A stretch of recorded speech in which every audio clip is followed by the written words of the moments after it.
Over the last summer, a major controversy has erupted in Ireland around our medieval history. It's even led to a contemporary culture war of sorts. So to summarise it, basically in 2027, the 1000th anniversary of the birth of William the Conqueror is being marked all across Northern Europe.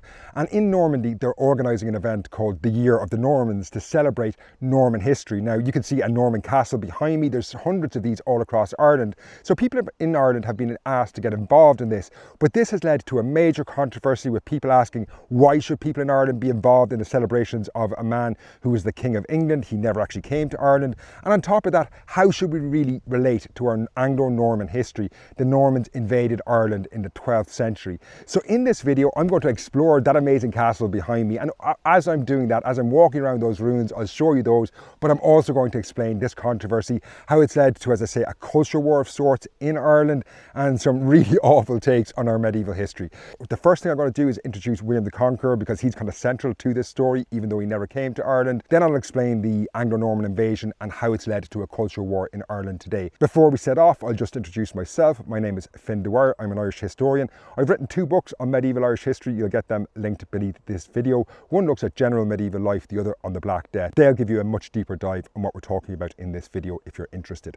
Now let's set off, go up to that castle, start exploring, and I'll tell you a bit about William the Conqueror, the man at the centre of this controversy. Behind me, you can see a different view of the ruins of Dunhill Castle. We're going to explore that in a minute. But first, I want to introduce the man at the heart of all this controversy, William the Conqueror. He was born in the 1020s. We don't know exactly when, either 1027 or 1028. And he was the nephew of the Duke of Normandy in northern France. William would eventually become Duke when, first of all, his uncle the Duke died, then William's father became Duke, and then when William was 8, his father went on pilgrimage to Jerusalem, never came back. William becomes Duke at the age of 8.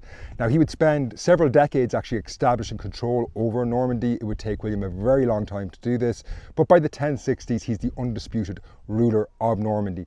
And this kind of sets the stage for William's, I suppose, emergence in wider European history. William was actually related to the King of England at this point. I know this is all a bit confusing, but he's related to the King of England, a man called Edward the Confessor. And basically, when Edward dies in 1066, William lays a claim to the English throne. He invades England in late 1066. He will fight a rival claimant to the English throne and defeats him at the Battle of Hastings. And then William is crowned King of England, as well as being Duke of Normandy in December 1066. Now, that's a real whistle-stop tour through William's life. After this, William is a pretty brutal ruler of England. He engages in a very violent campaign to subdue resistance in the north of England called the Harrying of the North, which leads to famine and mass killings all across the north of England. And he's not that well liked by the people of England. He's basically invaded the Kingdom of England and taken control over it. Now, at this point, it's worth saying William has no connection to Ireland. He never set foot on the island. Next, we might take a look inside the castle, and I'm going to tell you a bit about how this has led to a controversy in Ireland in 2025. So I'm inside the ground floor of Dunhill Castle behind me. Worth saying, actually, when this would have been in use, the ground floor of castles wasn't a very prominent place at all. It was often used for storage. It was often dark because defence was really important. So all the windows would be very narrow on the ground floor. It was often quite damp, so it was used for storage. But anyway, to bring the story of how William the Conqueror ends up at the centre of a controversy in Ireland, we need to go to France in the year 2023. So in France in the year 2023, people in Normandy are preparing for a major celebration of the 1000th anniversary of William the Conqueror. Don't forget, William had been the Duke of Normandy, so they want to have a major celebration. Now, that celebration they're planning in Normandy is all basically around tourism. They just want to have a big event where they can mark William's 1000th anniversary, but basically they're very clear at the time in a lot of the statements they make, they want this to be a way to generate tourism. Now, at that point, they decide they're going to kind of internationalize this party around William. So kind of understandably, they go to Britain. Understandably, in England, people are enthusiastic. William had been the first Norman king of England. But at that point, they decide they're going to internationalize it further, and they decide to get Ireland involved. Now, you might be wondering, why would they get Ireland involved in a celebration of William the Conqueror? Well, while William would never set foot in Ireland, about 100 years after his death, his great-grandson, a man called Henry II, would oversee a Norman invasion of Ireland. And this would be transformative. The Normans invade Ireland starting in the late 1160s, and over the next 80 years, they more or less take control of about 70 to 75% of the island. They dispossess the native Gaelic Irish. It's a cataclysmic event for most Gaelic Irish families. And the Normans set about transforming the landscape. Most medieval castles like this one here at Dunhill in County Waterford were built by the followers of the Norman invaders. This one here was built by the Le Poer family. So naturally, you can imagine when the authorities in Normandy decide they're going to get Irish people involved in this, it should have set alarm bells ringing. Irish history at the best of times is controversial, it's complex, it needs sensitivity, and it has to be teased out carefully. Also, for the government of the day in Ireland, when they were approached about this, they also should have been very wary. Ireland has had a lot of controversies in recent times around pretty poorly planned commemorations. So in 2020, the government announced they wanted to celebrate the RIC, the Royal Irish Constabulary, as part of the 100th anniversary of the Irish Revolution. But the Royal Irish Constabulary had been essentially the British police force on the island who resisted Irish independence. This ended up being a complete PR disaster. The Irish government had never even consulted historians. When historians found out, they really criticised this event. So look, we don't need to go into that in any detail, but just to point out, there was lots of evidence to suggest that a commemoration centred around William the Conqueror and the Anglo-Norman invasion would be controversial in Ireland. So next what I'm going to do is, I'm going to actually go up a flight of stairs. There's amazing views at the top of this castle and I want to show them to you. But up there, I'm going to explain to you what happens when the Irish government are asked to get involved, and they do get involved, and this leads to a major controversy. But I think actually everyone involved in this has had a terrible take on our medieval history. I'm now on what was once the top floor of Dunhill Castle, and I say what was once the top floor of Dunhill Castle because if I zoom around you can see incredible views up here of the countryside around, but the rest of the walls of this floor were destroyed in warfare in the 17th century. Dunhill Castle was attacked during the Cromwellian invasion. I'm probably going to loop back to that though, because I think that's a really good example about why this history is so complex. But let's talk more about this controversy around the 1000th anniversary of the birth of William the Conqueror and this whole event, the Year of the Normans.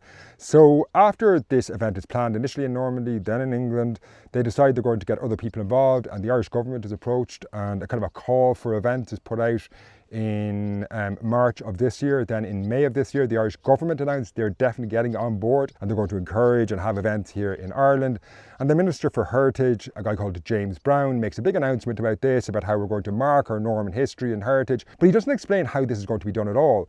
He doesn't talk about how it's complex, how it needs sensitive treatment. I've already explained, some of the controversies around this. The Normans did invade Ireland in the 12th century. There was a huge, as I say, a cataclysmic event for the native Gaelic Irish society at the time, and it certainly provided some of the legitimacy used by later English invasions of Ireland. So it's not just a straightforward event. So when the government announced this, I think a lot of people were kind of surprised that there was no qualification, because they just announced that this was going to be a great event that everyone would get involved in. Sinn Féin, the main opposition party, really heavily criticised the government for this. Angus O'Snullig, their spokesman, made a statement criticising the event. However, I think he missed a complete open goal. So I don't think this is a good idea, this Year of the Norman. First of all, if you want to have a kind of remembering, marking Ireland's medieval history, why on earth would you hang it around a man called William the Conqueror, who never came here, was the King of England, and obviously has a lot of, shall we say, historical baggage. On top of that, the Norman invasion is a contested part of our history.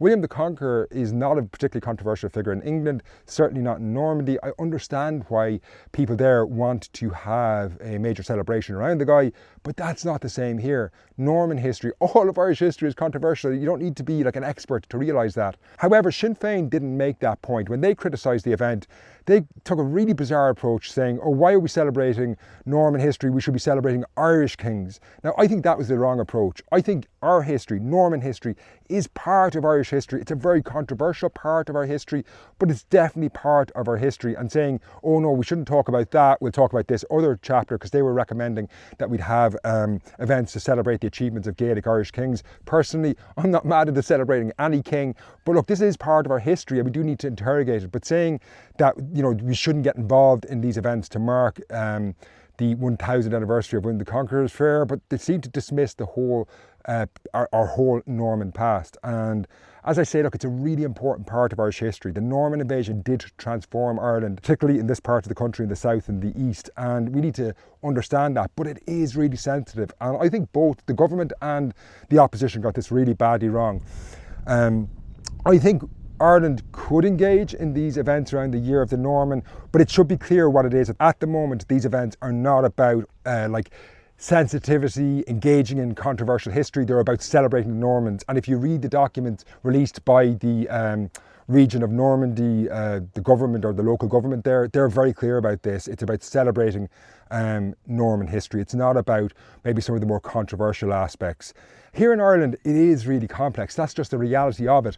I already mentioned that this castle here was built by followers of the Norman invasion, the Le Poer or Power family. It was started probably in the late 12th or early 13th century. However, this castle wasn't destroyed during a Gaelic Irish rebellion or anything like that. It was actually destroyed by a subsequent English invasion led by Oliver Cromwell. They had been besieging Waterford City further up the coast, and that basically they had to pull back from that siege in late 1649, and they moved down the coast to a winter camp close to Dungarvan, and it's thought that along the way they destroyed this castle, and that cuts to the heart of the complexity of Norman history. The Normans invade Ireland in the 12th century, but over the following centuries the phrase that's often used is that they become more Irish than the Irish themselves, and they're deeply embedded in our history. And it's a complex and tricky part of our history, but I think what's being organised in 2027, in my mind, I've seen nothing to say that it's going to look at the complexity of that history. It's about celebrating the Norman achievement, and it'd be great if there was an event that looked at our medieval history. It could have some of the stuff we all love about medieval history, you know, the reenactments and things like that, and at the same time exploring some of the complexity that I've come across. If you've got this far in the video, I really appreciate it. I would say I haven't released a video in a couple of, well, it's probably 6 weeks now, is it? I've been really busy actually writing a podcast series on the 1798 rebellion. I'm going to be making loads of videos around that in the next couple of weeks. But I would say if you could drop a comment below, like the video, and if you've enjoyed it, share it on social media.